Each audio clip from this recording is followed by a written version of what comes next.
Ciao from Bellagio, Lake Como's most famous and definitely most touristy town. It gets crowded, it's pricey, but it's unreal here. Today, we're going to show you all the best food, stops, and some quick history you'll actually care about. And if you stay to the end, I'll tell you what's overrated and not worth paying for so you don't waste any of your time. Welcome to Bellagio, perched where Lake Como splits into 3 branches. It's far more than just a pretty lakeside village.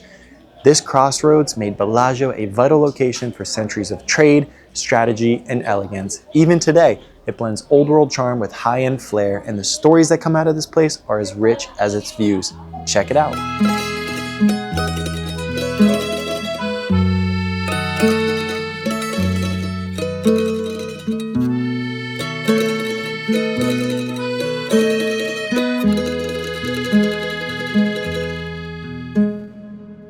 Bellagio has actually hosted some of the most famous faces on the whole entire planet. Scenes from James Bond Casino Royale were filmed at nearby Villa del Balbianello, and the same villa was actually used in Star Wars Episode 2 as the setting for Anakin and Padme's romantic retreat. Bellagio itself has hosted royalty, politicians, and artists over the centuries. Composer Franz Liszt spent time here with his partner Marie Duagal, and even Leonardo da Vinci may have passed through here while sketching his ideas for the canal systems in Lombardy. When you come to Bellagio, you'll notice all of the scarves and ties in these shop windows, and that's no coincidence.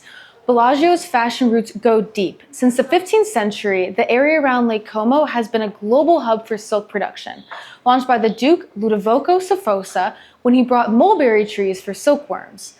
By the 18th century, Como, which is an actual city that's across the lake from Bellagio, was the silk capital of Europe.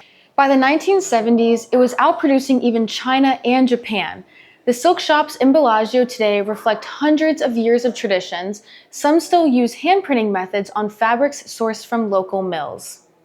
And it's not just silk. Italian leather is another staple here. The compact stores lining the alleyways are filled with handcrafted bags, shoes, and belts, often made just a few miles from the lake.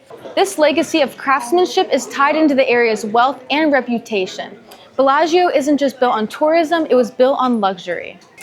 Whether it's silk history, leather craftsmanship, movie stardom, or just lakeside charm, Bellagio has a rare ability to be timeless and surprising at the same time. It's a place that inspired emperors and fashion houses, and now it's here for you to explore too.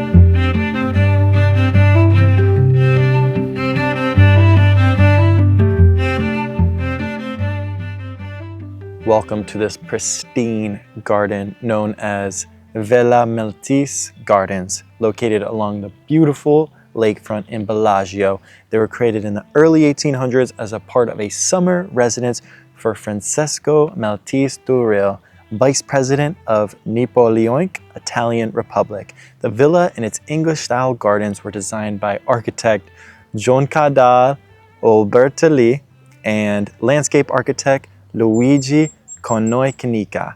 They were among the first examples of this style in Italy, blending exotic plants, classical statues, and carefully planned walkways that overlook Lake Como. The gardens were open to the public in later years and now are considered one of the most peaceful and most elegant spots on the whole lake. Such a well-known spot in Bellagio, and we are very happy to be here.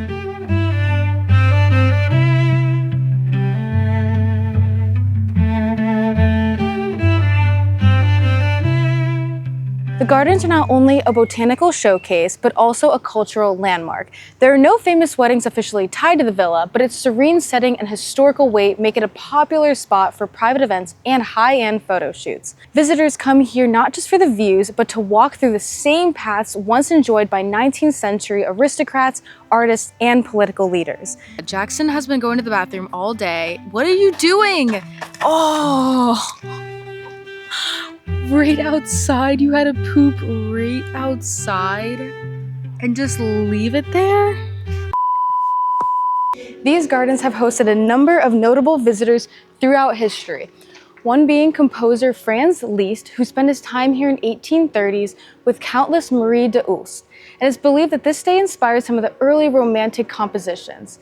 Today, the gardens are part of a private estate but are open seasonally from late March to early October, typically from 10 a.m. to 7 p.m. The tickets cost €10 for adults, with reduced prices for students and children. The grounds also include a small museum inside an orangery, which I am right in front of, which showcases Napoleonic memorabilia and artwork tied to the villa's original owner.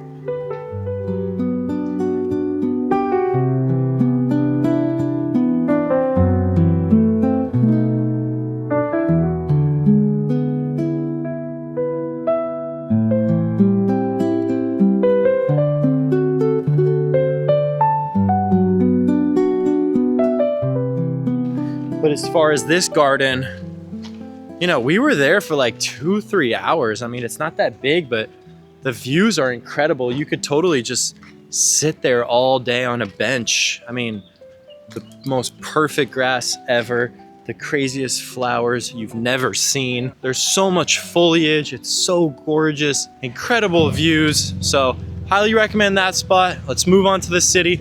Our recommendation, get dressed up, wear something nice. Maybe rent a professional camera, bring a tripod. You will be getting incredible pictures at that garden. So don't waste the opportunity. We kind of have, you know, our athletic, regular outfits on, but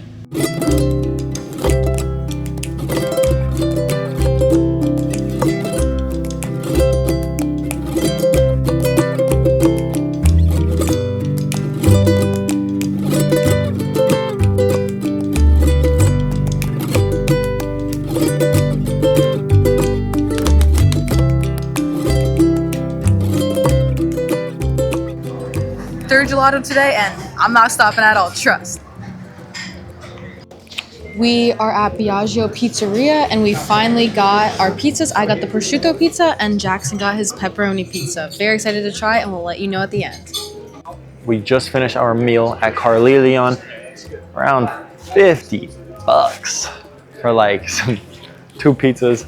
But the pizzas were only like 15 euros, but they charged us like $6 for the water, so it's a little tough, but we gotta expect that. But we were still thirsty. We wanted to get another bottle of water, but we were like, damn, like $15 on 2 waters, like we're just gonna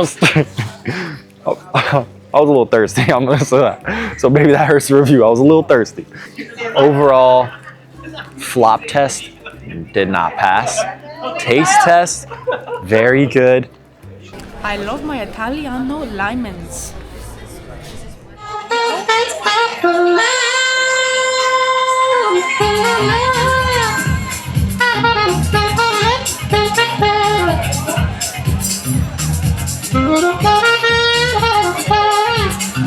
You think that the oranges in the US are the best? Dude, they're GMO. Look at the size of these little clementines. These are a real clementine. The crap that we're eating is just, I guess, just like normal orange in Italy. Normal orange, and this is a tiny little clementine. What are we eating in the US? That's my question.